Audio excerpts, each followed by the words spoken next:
வணக்கம். செந்தணலின் பிரதான செய்திகள். விரிவான செய்திகளுக்கு முன் தலைப்புச் செய்திகள். தமிழர் இருப்புக்கு தொடரும் சவால்கள். அருட்தந்தை மா சக்திவேல் கருத்து. நாட்டில் டெங்கு நோயாளர்களின் இறப்பு வீதம் அதிகரிப்பு பொதுமக்களுக்கு விடுக்கப்பட்டுள்ள முக்கிய எச்சரிக்கை. தங்கத்தின் விலையில் சடுதியான மாற்றம். குற்றவாளிக்கு உதவிய குற்றச்சாட்டில் ஜனாதிபதி செயலக அதிகாரி கைது. மட்டக்களப்பில் பரிதாபமாக பலியான கர்ப்பிணி தாய். யாழில் யுவதி ஒருவரிடம் பாலியல் சேட்டை. ராணுவ கேப்டன் அதிரடி கைது. வெளிநாட்டு வேலை ஆசையை பயன்படுத்தி 20 லட்சம் ரூபாய் மோசடி. பெண் கைது. பெண் மருத்துவர் கொலை. 7 நாட்களுக்குள் 3 முறை யாழ்ப்பாணம் சென்ற சந்தேக நபர். திருகோணமலையில் கோர விபத்துக்குள்ளான வேன். 2 படுகாயம். வெனிசுலாவில் மீண்டும் நிலநடுக்கம். கடும் அச்சத்தில் மக்கள். அதிரும் உலகம். வெளிநாடொன்றில் 24 மணி நேரத்தில் 5 நிலநடுக்கங்கள். அச்சத்தில் மக்கள். கப்பல் மீது ட்ரோன் தாக்குதல் முட்டாள்தனம். ஈரான் மீது ஜனாதிபதி டொனால்ட் ட்ரம்ப் கடும் சீற்றம். தொடர்வன விரிவான செய்திகள். சமூக நீதிக்கான செயற்பாட்டாளரும் அரசியல் கைதிகளை விடுதலை செய்வதற்கான தேசிய அமைப்பின் இணைப்பாளருமான அருட்தந்தை மா சக்திவேல் இலங்கையில் ஆயுதப் போரின் பின்னரும் தமிழர் இருப்புக்கான சவால்கள் தொடர்ச்சியாக இடம்பெற்று வருவதாக தெரிவித்தார். இது தொடர்பாக அவர் இன்று வெளியிட்ட ஊடக அறிக்கையில் பல்வேறு அரசியல் மற்றும் சமூக பிரச்சினைகளை சுட்டிக்காட்டியுள்ளார். 1948 சுதந்திரத்துக்கு பின்னர் இலங்கையில் சிங்கள பௌத்த பேரினவாதம் அரச கட்டமைப்பின் ஆதரவுடன் பல தசாப்தங்களாக செயல்பட்டு வருவதாகவும் இதன் பாதிப்புகள் வடக்கு கிழக்கு மற்றும் மலையக தமிழர்கள் மீது தொடர்ந்து காணப்படுவதாகவும் குறிப்பிட்டார். மேலும் தமிழர் தாயகத்தில் காணிகள் படையினருடன் அரச துறைகளும் வசப்படுத்தி வருவதாகவும் மலையகத்தில் பெருந்தோட்ட தொழிலாளர்கள் நில உரிமை இழந்து தொடர்ந்து சிக்கல்களை சந்தித்து வருவதாகவும் அவர் இதன்பொழுது தெரிவித்தார். நாட்டில் டெங்கு தொற்றாளர்களின் எண்ணிக்கை 50,000 தாண்டியுள்ளதாகவும் பொதுமக்கள் சற்று அவதானமாக இருக்குமாறும் தேசிய டெங்கு ஒழிப்பு பிரிவின் சமூக வைத்தியர் பிரஷீலா சமரவீர தெரிவித்தார்.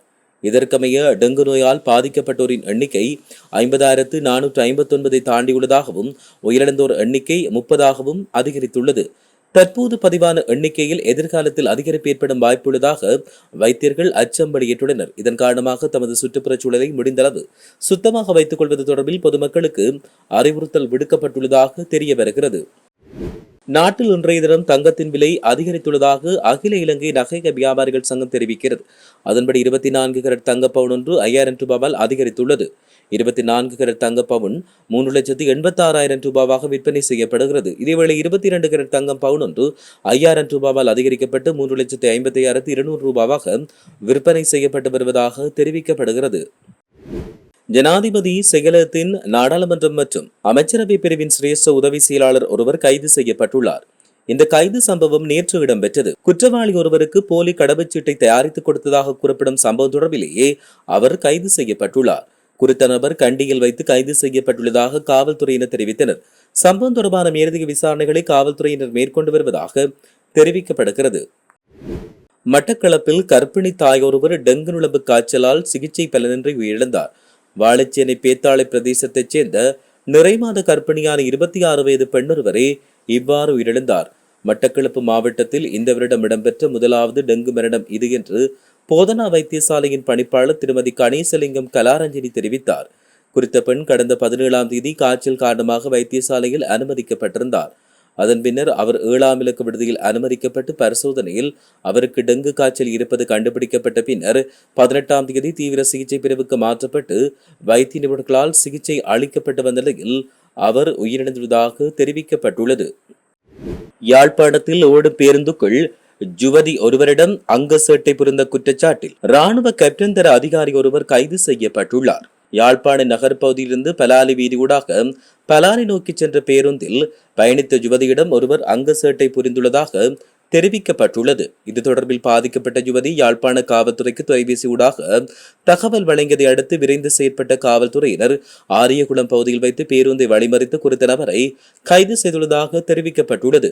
கைது செய்யப்பட்ட நபரிடம் மேற்கொள்ளப்பட்ட விசாரணையில் அவர் பலாலி ராணுவ முகாமில் கடமையாற்றும் 9வது காலாட்படை பிரிவைச் சேர்ந்த கேப்டன் தர அதிகாரி என்று தெரிவிக்கப்பட்டுள்ளது. வெளிநாடுகளில் வேலைவாய்ப்பு பெற்றுத் தருவதாக கூறி பலரிடம் பண மோசடி செய்ததாக கூறப்படும் பெண் ஒருவர் கொரணை விசேட குற்றவியல் பிரிவினரால் கைது செய்யப்பட்டுள்ளார். வெளிநாட்டு வேலைவாய்ப்பு ஏற்பாடு செய்து தருவதாக நம்ப வைத்து சுமார் 20 லட்சம் ரூபாய் மோசடி செய்ததாக கிடைத்த முறைப்பாட்டின் அடிப்படையில் ஹொரணை விசேட குற்றவியல் பிரிவினர் விசாரணைகளை தொடக்கியுள்ளனர். அதன்படி நேற்று காலை அலுவலமுள்ள போலீஸ் பிரிவுக்குட்பட்ட பகுதியில் மேற்கொள்ளப்பட்ட விசேட சோதனையின் போது சம்பவத்தோடு தொடர்புடைய சந்தேக நபரான பெண் கைது செய்யப்பட்டார். அவர் பாணந்துறை பகுதியைச் சேர்ந்த 41 வயதுடையவர் என்றும் தெரிவிக்கப்பட்டுள்ளமை குறிப்பிடத்தக்கது. பெண் உடலியல் சிகிச்சை நிபுணரின் கொலை சம்பவம் தொடர்பில் பிரதான சந்தேக நபர் கைது செய்யப்படுவதற்கு 7 நாட்களுக்கு 3 முறை அவர் யாழ்ப்பாணத்திற்கு சென்று வந்துள்ளதாக தெரிவிக்கப்பட்டுள்ளது. 3வது முறையின் போது அவர் கைது செய்யப்பட்டுள்ளார். மத்திய மாகாணத்திற்கு பொறுப்பான சிரேஷ்ட பிரதி பொலிஸ்மா அதிபர் லலித் பத்தி நாயக்கவின் வழிகாட்டலில் நுவரெலியா பிராந்தியத்துக்கு பொறுப்பான சிரேஷ்ட காவல்துறை அத்தியட்சகர் சமரகோன் பண்டாரவின் ஆலோசனையின் கீழ் நடைபெறும் விசாரணையில் குறித்த விடயம் தெரிய வந்துள்ளது. கடந்த 17ஆம் தேதி தெல்தனிய பகுதியில் கைவிடப்பட்டிருந்த கார் ஒன்றில் இருந்து பெண்ணொருவரின் சடலத்தை தெல்தனிய காவல்துறையினர் மீட்டிருந்தமையும் குறிப்பிடத்தக்கது. திருகோணமலை ஈச்சிலம்பற்று காவல்துறை பிரிவுக்குட்பட்ட பூநகர் பகுதியில் வைத்து சிறிய ரக வேன் மரமொன்றுடன் மோதி விபத்துக்குள்ளானதில் 2 படுகாயமடைந்துள்ளதாக ஈச்சிலம்பற்று காவல்துறையினர் தெரிவித்தனர். குறித்த விபத்தில் வேனில் பயணித்த வவுனியா பட்டாடிச்சூடு பகுதியைச் சேர்ந்த 35 மற்றும் 17 வயதுடையவர்களே படுகாயமடைந்து வைத்தியசாலையில் அனுமதிக்கப்பட்டுள்ளனர்.